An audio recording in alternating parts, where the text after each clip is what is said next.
Jaunajai paudzei jādod ir iespēja. Obligāti jādod iespēja. Sveiki!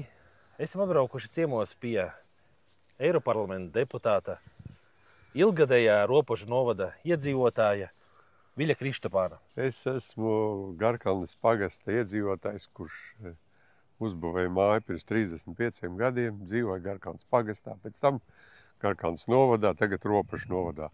Apvienošana mums, garkalniešiem, faktiski nāca pa sliktu, jo mēs esam pārvērtušies par tādu nomali.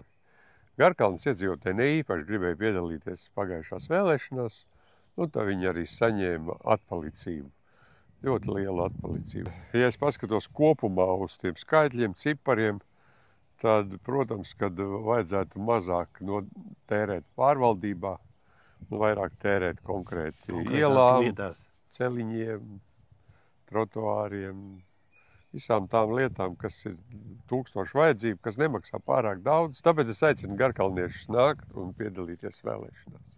Es domāju, ka Kārlim tā jaunā paudze, pie tam cilvēks nāk no 10 bērnu ģimenes, tad ir mācējis palīdzēt brāļiem, māsām un ir aktīvs, darbīgs, gribošs, un šiem jaunajai paudzei jādod ir iespēja.